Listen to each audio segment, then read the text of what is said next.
रहीम और अस्सलाम वालेकुम। 12 दिसंबर पाकिस्तान में जुमे की शाम और सबसे पहले time tracker Asim Munir's de facto military raj day 13। सबसे पहले आपको याद दहानी कि अगर आपने अभी तक इस चैनल को सब्सक्राइब नहीं किया तो जरूर कीजिए ताकि आप हमारी आवाज को मजबूत बना सकें और इसे दूर तक पहुंचा सकें। अब चलते हैं आज की अहम खबरों की तरफ और खबरों का आगाज करते हैं एक लतीफे से। जी हां, पहली खबर असल में एक लतीफा है। लतीफा हुआ है तुर्कमानिस्तान में, जहां पर इस वक्त फॉर्म 47 के जोकरे आजम या वजीर आजम पहुंचे हुए हैं। आपको पता है कि वो हर जगह पर एक कारनामा सर अंजाम देते हैं। वो किसी का भी हाथ पकड़ लेते हैं और फिर उसे जोर से पकड़ के खड़े हो जाते हैं, अगला बंदा छुड़वाता रहे। जो इंटरनेशनल अदब आदाब होते हैं, डिप्लोमेटिक या इस लेवल के ऊपर इंटरेक्ट करते तो आप हाथ खींचते तो नहीं हैं, अशारे कनाए होते हैं, बॉडी लैंग्वेज होती है, बातचीत में आप ऐसा कुछ करते हैं कि मैं चलता हूं या अब आगे बढ़ते हैं, लेकिन शहबाज शरीफ उस सब को रद्द करते हैं। पाकिस्तान में क्योंकि अमली तौर पर सियासत के अंदर इंटरेक्ट किया, प्राइम मिनिस्टर के साथ भी, चीफ मिनिस्टर के साथ भी, शुरू में उनके साथ होते भी देखा, फिर आहिस्ता आहिस्ता जब लोगों की मुझसे शनासाई हुई तो मेरे साथ भी कई दफ़ा ऐसी जगहों पर यह देखा कि छोटे शहरों में, देहाती इलाकों में या किसी ऐसी जगह पर जहां पर आप किसी काउंसलर या ऐसे शख्स जो एस्पायरेंट हो कि मैंने एमपीए शैम्पिए बनना है लेकिन उसका कद काठ अभी वो ना हो और उसे टिकट कभी भी मुयस्सर ना आई हो, उसके हत्थे कोई अहम आदमी पार्टी का चढ़ जाए, कोई भी हो, तो वो बस इस बात को गनीमत समझता है और अगर एक दफ़ा आपने हाथ उसके हाथ में दे दिया तो फिर वो उम्र भर का साथ होता है। मतलब वो हाथ छोड़ने को तैयार नहीं होता, हाथ पकड़ लेता है और अपनी पूरी बात सुना के आपके साथ जो होता है हो महीना आपका टाइम ज़ाया होता है, कोई मीटिंग निकलती है, उसने अपनी पूरी बात सुनानी। हालांकि उसको ये समझ नहीं होती कि इसका इफेक्ट काउंटर होता है और आप अगली दफ़ा से उस बंदे को दूर से देखकर ही कतराना शुरू कर देते हैं, क्योंकि आपको लगता है कि इसने कोई काम की बात नहीं करनी, वक्त ज़ाया करना है। अब जो कुछ शहबाज शरीफ हर जगह पर करते हैं यहां भी किया, लेकिन काम खराब हो गया। ये शहबाज शरीफ साहब की जो वहां टीम है, टीम जरूरी नहीं जो 5 लोग उनके साथ गए हैं, जो ओवरऑल इस वक्त वहां पर टीम है ग्राउंड पर पाकिस्तान की, उनमें से किसी ने हमें यह बताया कि असल में सदर पुतिन बाथरूम जा रहे थे। जी हाँ, वो रेस्टरूम जा रहे थे और जाहिर है पानी वानी पिया होगा, वो रेस्टरूम जा रहे थे और बीच में शहबाज शरीफ साहब ने कट मारा और उनसे मुसाफा किया। अब ये मुलाकात तय नहीं थी, ये कहीं स्केड्यूल नहीं थी। ये जो अमूमी तौर पर चलते हुए भी बातचीत होती है, ये भी स्केड्यूल होती है हेड ऑफ स्टेट्स की। मीन आपने एक जगह से 3 मिनट के लिए, 2 मिनट के लिए भी वॉक करनी है, 1 मिनट का इंटरेक्शन भी करना है, 30 सेकंड का भी आपने मुसाफा करना है। अमूमी तौर पर यह तय होता है। कभी कभार बगैर तय हुए भी कोई इंटरेक्शन हो सकती है, लेकिन वो ऐसे नहीं होती कि आप हाथ पकड़ लें और छोड़े ना। अब आपने जरा गौर से स्क्रीन पर इस वीडियो को देखना है। गौर कीजिए कि पुतिन जो है, पहले तो सबसे पहले सदर पुतिन के बारे में ये समझ लीजिए, वेस्टर्न सोसाइटीज़ में जो लोग बहुत फिजिकली फिट होते हैं वो आम लोगों की तरह उनकी क्रैम्प्स वगैरह कम पड़ते हैं, वो बहुत सीधा और स्ट्रेट खड़े होते हैं, उनका पोस्चर बहुत बेहतर होता है खड़े होते हुए, उनकी बॉडी मूवमेंट बहुत बेहतर होती है, उनका फोकस बहुत अच्छा होता है। इसी तरह वो कुर्सी पर बैठे हुए भी उछलते नहीं रहते इधर उधर। दैट शोज कि उनका कंपोजर, फोकस और उनका हेल्दी लाइफस्टाइल उनको बहुत ही वो कंफर्टेबल होते हैं। इवन बड़ी लंबी सिटिंग्स में भी वो बहुत कंफर्टेबली बैठकर चीज़ें देखते हैं। अब आप इस वीडियो में देखें कि सदर पुतिन जो है वो अपनी अमूमी हरकतों के अपोजिट, क्योंकि अमूमी तौर पर वो बहुत स्ट्रेट वॉक करते हैं, क्योंकि प्राइम मिनिस्टर इमरान खान की उनसे रशिया में मुलाकात हुई थी, मैं साथ गया था, मुझे याद है उनका उस वक्त का भी वो सारा बिहेवियर। वैसे भी क्योंकि हम इसी काम में हैं तो सारा टाइम इंटरनेशनल जो हेड ऑफ स्टेट्स हैं उनको भी ऑब्जर्व करते हैं। तो पुतिन बहुत ज़्यादा हिलते जुलते नहीं है, छलांगे नहीं मारते वो, बल्कि वो बहुत डिग्निफाइड तरीके से अपने आप को कंडक्ट करते हैं। अब हमारे जो जराए हैं वहाँ पर ग्राउंड पर वो बता रहे हैं, जो पिलर है इसके इस तरफ को, जाहिर है डायरेक्शन अब वीडियो की मैं इस तरफ कह रहा हूँ, हो सकता है वो दूसरी तरफ हो वीडियो में, क्योंकि कई दफ़ा वो अपोजिट आपको लगता है वीडियो में।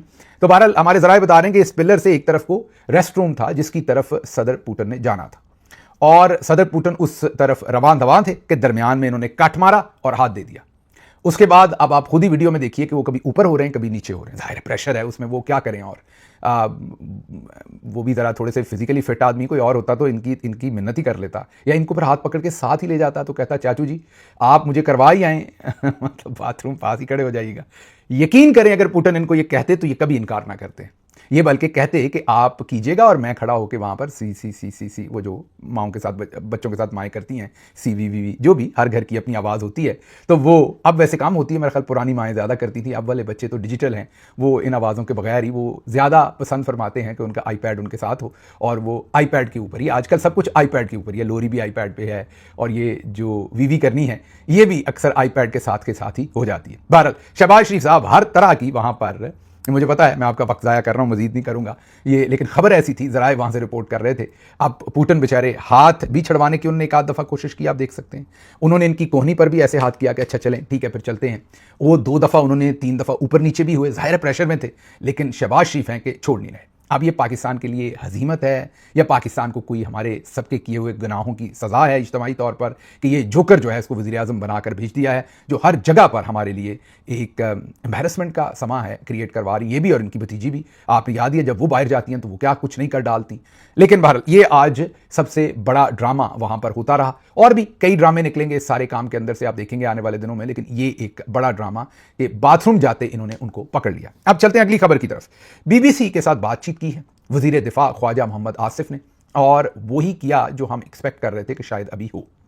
कहा उन्होंने क्या है, उन्होंने कहा कि मेरिट पर तकर्री कोई भी नहीं चाहता था, कोई भी नहीं चाहता था कि जनरल आसिम मुनीर को जो है वो आने दिया जाए, लेकिन वो मेरिट पर आते थे इसलिए हमने उनकी तकर्री की। मेरिट पर हम नून वाले तकर्री करना चाहते थे, जनरल बाजवा और दूसरे नहीं चाहते थे। उन्होंने कहा कि जनरल कमर जावेद बाजवा ने 8 से 9 दिन रुकावटें डाली, धमकियां दी, मैं टेक ओवर कर लूंगा, मुझे एक्सटेंशन दे दें। आसिम मुनीर को वो नहीं बनने देना चाहते थे आर्मी चीफ, ये कहना है उनका। वो ये चाहते थे कि फैज़ हमीद को आर्मी चीफ बनाया जाए, ये कहना है ख्वाजा मोहम्मद आसिफ का। अब बीबीसी को वो ये बता रहे हैं, और ख़तरनाक तरीन इल्ज़ामात वो साबिक़ आर्मी चीफ जनरल बाजवा पर लगा रहे हैं।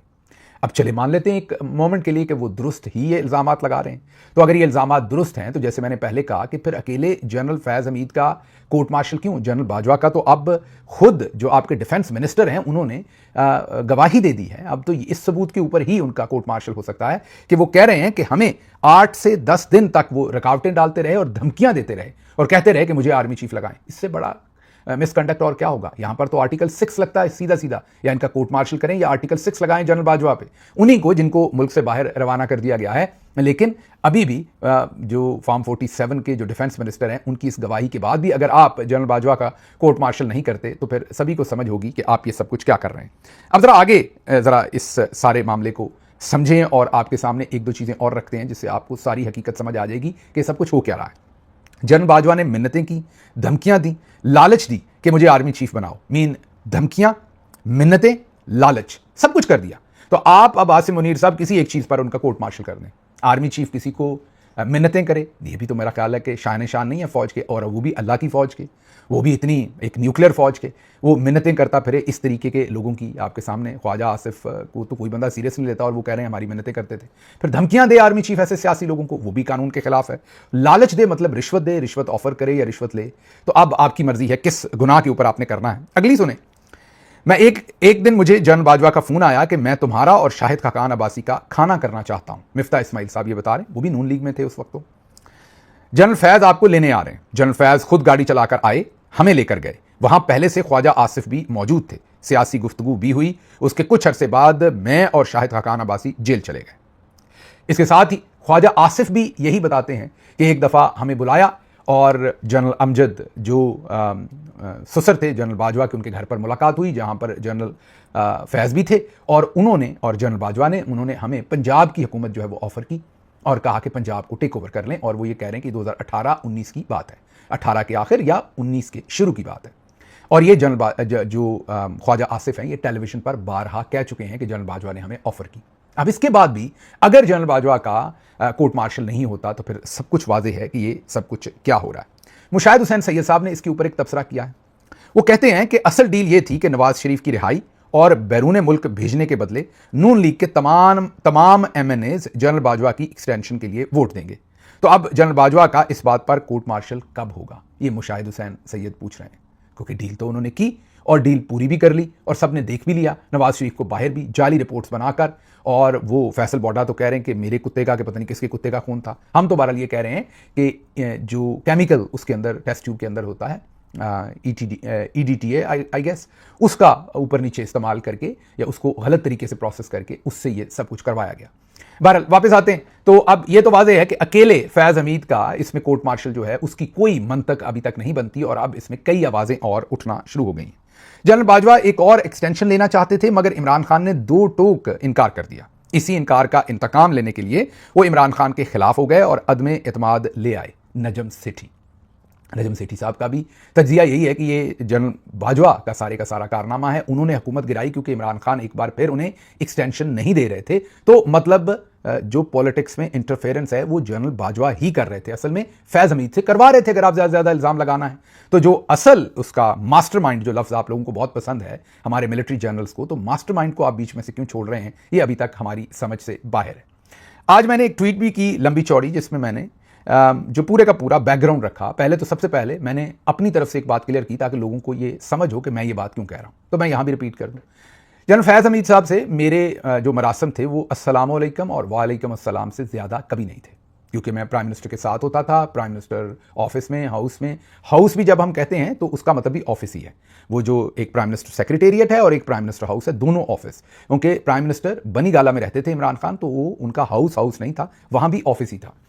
तो उनके मैं साथ होता था, तो जाहिर है जो भी आता था मुलाकात होती थी। तो फैज़ साहब भी जब आते थे मुलाकात होती थी, आमने सामने आ गए तो सलाम और वालेकुम अस्सलाम, इससे ज़्यादा ना उन्होंने कभी मेरे से कोई बात की, ना मैंने उनसे कभी बात की। हाँ, ये ज़रूर है कि अगर मुझे शौक होता, उनको शौक तो नहीं था जाहिर है मेरे से मरासम बढ़ाने का, वरना वो बात करते।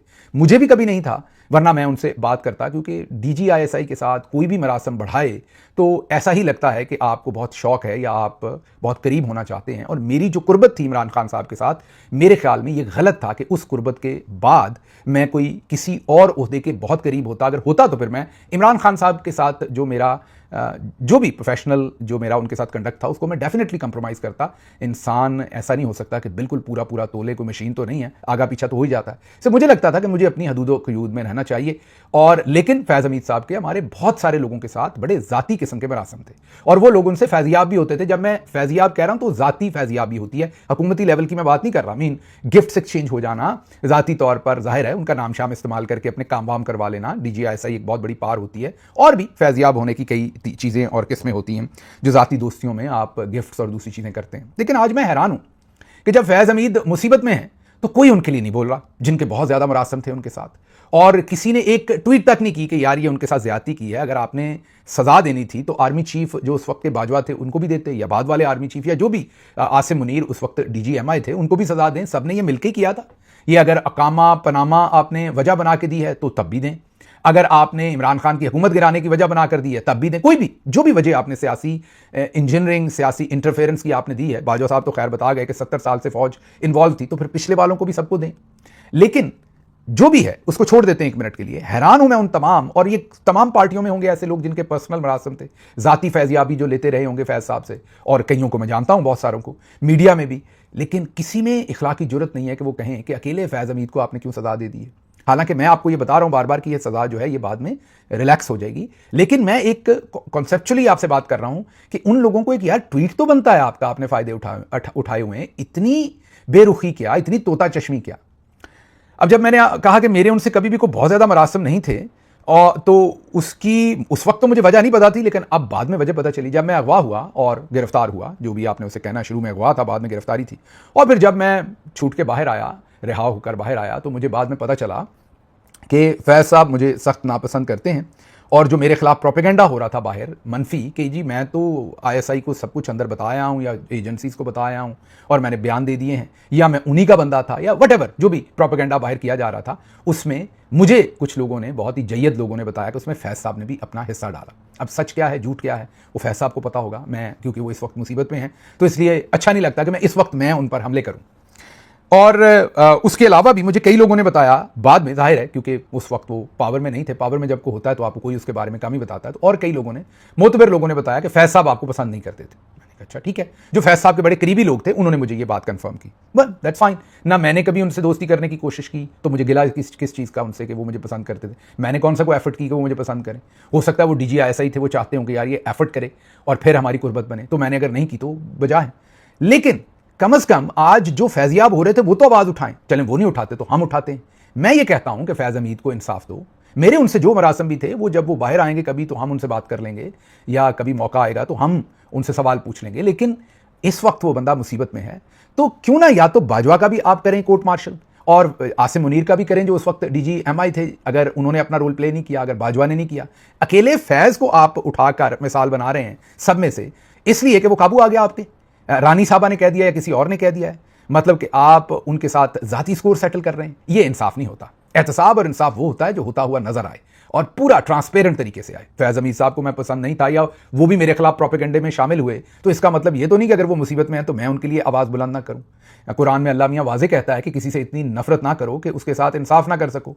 तो अब वो मुसीबत में है तो हमें सबको उनके लिए, ये मुझे नहीं पता उन्होंने ये सब कुछ किया या नहीं किया तो सब सारे सबूत आवाम के सामने रखें और एहतसाब करें और दें सजा। अच्छा है आपने कहीं से शुरुआत की, लेकिन ट्रांसपेरेंसी लाएं, ऐसा नहीं कि तुम दें एक को पकड़ के जिसके साथ आपकी नहीं बनती। और अगर आप ऐसा करेंगे तो फैज हमीद हो या कोई भी हो, हम उसके हक के लिए आवाज उठाएंगे।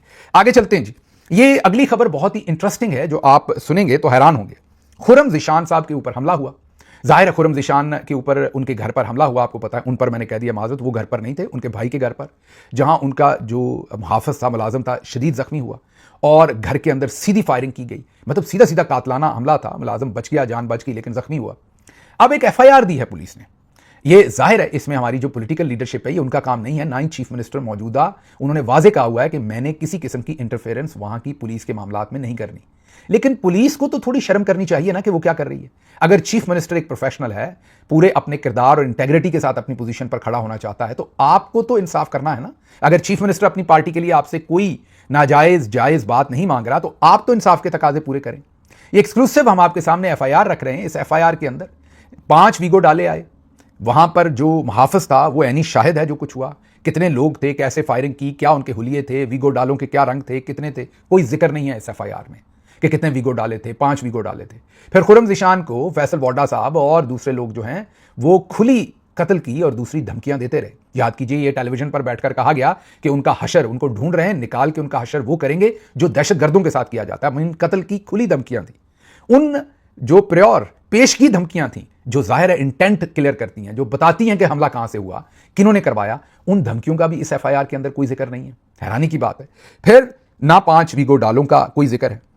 फिर वहां पर सब्सटेंशियल फायरिंग हुई, उनके फैमिली मेंबर्स थे और उनकी फैमिली के ऊपर एक 25 लोग 30 लोग आकर वीगो डालों में सीधी फायरिंग करते हैं, बंदा जख्मी होता है।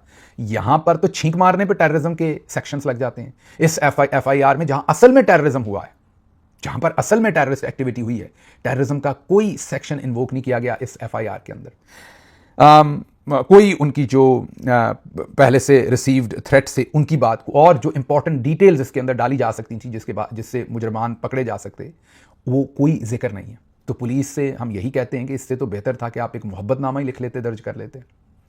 मैं इसके बावजूद मैं चीफ मिनिस्टर की सताइश ही करूंगा, क्योंकि ये उनका अच्छा फैसला है कि वो पुलिस के कामों में इंटरफेयर नहीं कर रहे। लेकिन इसके साथ साथ हम सबका फर्ज बनता है कि पुलिस का ये जो किया हुआ काम है, इसको हम इस पर पुलिस से जरूर जवाब तलबी करें कि आपने ये क्या हरकत की है, क्यों आपने इसके अंदर टेररिज्म के सेक्शंस नहीं लगाए और बात पूरी खोल कर आपने क्यों नहीं की। मुझे यहां से इजाजत दीजिए। अल्लाह आपका हामी नासिर हो।